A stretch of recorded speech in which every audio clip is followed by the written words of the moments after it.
General Assembly and should be directed towards promoting justice and eliminating discrimination in the world order. The Secretary General should not come under pressure from powers and/or the country hosting the organization, that is the United Nations, for stating the truth and administering justice. It is proposed that the General Assembly hold within a year and in the framework of an extraordinary session finalize the reformation of this body's structure, the United Nations structure, that is. The Islamic Republic of Iran has clear proposals in this regard and suggestions and stands ready to participate actively and constructively in the process. Ladies and gentlemen, I announce clearly that the occupation of other countries under the pretext of freedom and democracy is an unforgivable crime. The world needs the logic of compassion and justice and inclusive participation instead of the logic of force, domination, unilateralism, war, and humiliation.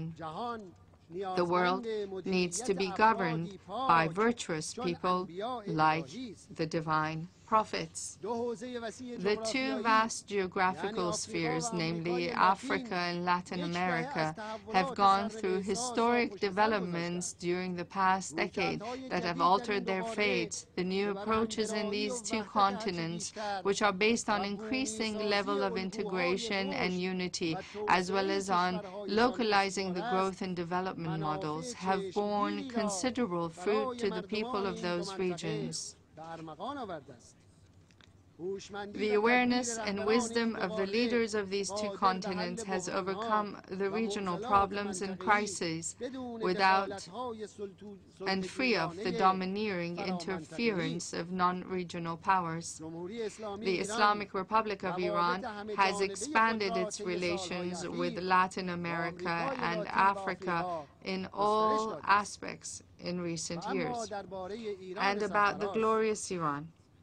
The Tehran Declaration was a hugely constructive step in confidence-building efforts, which was made possible through the admirable goodwill by the governments of Brazil and Turkey, along with the close and sincere and honest cooperation of the Iranian government. Although the declaration received inappropriate reactions by some Western powers, and was followed by an unlawful resolution, it still holds valid.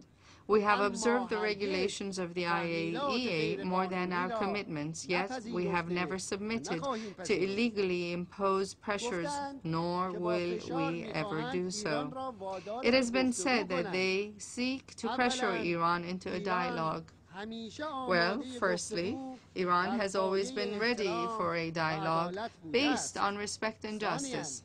Secondly, the methods based on disrespecting nations have long become ineffective. Those who have used intimidation and sanctions in response to the clear logic of the Iranian nation are in real terms destroying the remaining credibility of the Security Council and the trust of nations for this body, proving once and again how unjust is the function of the Council. When they threaten a great nation, a great people such as Iran, which is known throughout history for its scientists, poets, artists, and philosophers, and whose culture and civilization is synonymous to purity, submission to God, and seeking justice, how can they ever expect that other nations have confidence in them? My friends, it goes without saying that domineering methods in managing the world, and namely capitalism, have failed. Not only has the era of slavery and colonialism and domineering the world passed, The path to the revival of old empires are now blocked as well.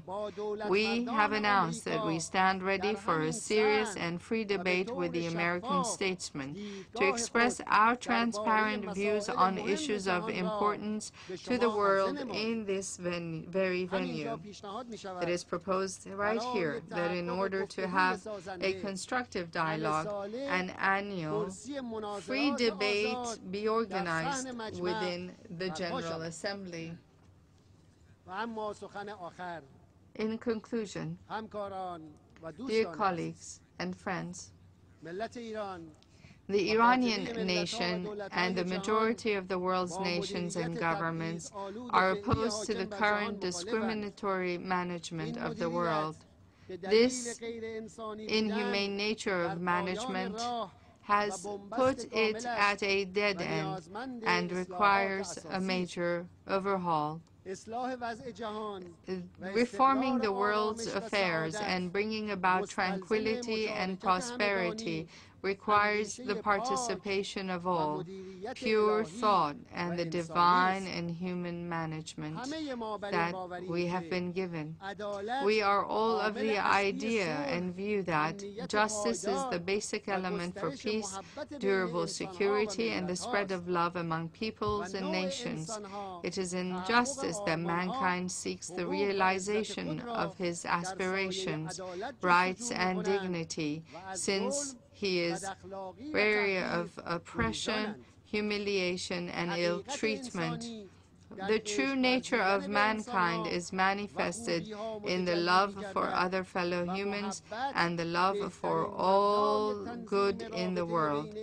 Love is the best foundation for establishing relations amongst people and amongst nations. As Vahshi Baqi, the great Iranian poet, says, quote, "From the fountain of youth, drink 1,000 sips.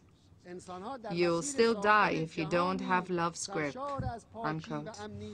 In making a world full of purity, safety, and prosperity, people are not rivals but companions.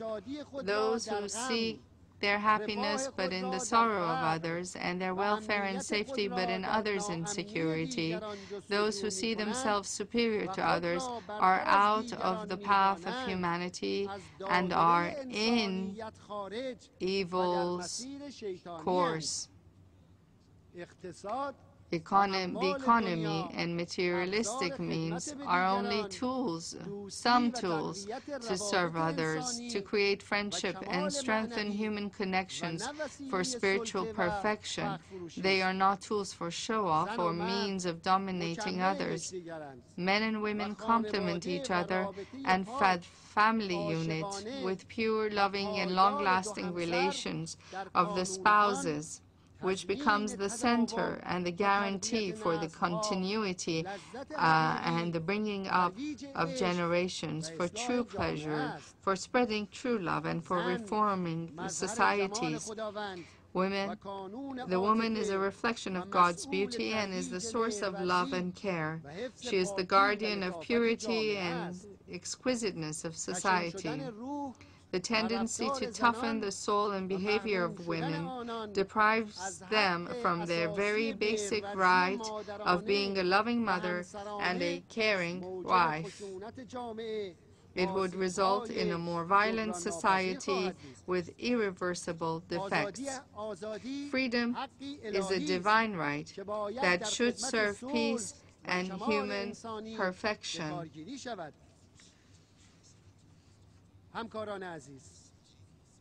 Dear colleagues, pure thoughts and the will of the righteous are keys to the gates of a pure life full of hope, liveliness, and beauty.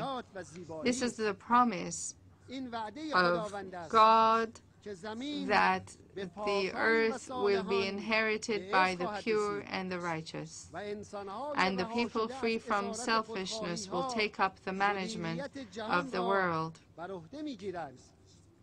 Then there will be no trace of sorrow, discrimination, poverty, insecurity, and aggression. The time for true happiness and for the blossoming of the true nature of humankind, the way God has intended, will arrive. All those seeking justice and all the free spirits have been waiting for this moment and have been promised such glorious times. The complete human, the true servant of God and the true friend of mankind, whose father was from the generation of the beloved Prophet of Islam and whose mother was from the true believers of the Jesus Christ, shall wait along with Jesus, the Son of Mary, and the other righteous to appear on those brilliant days and assist humanity in welcoming them.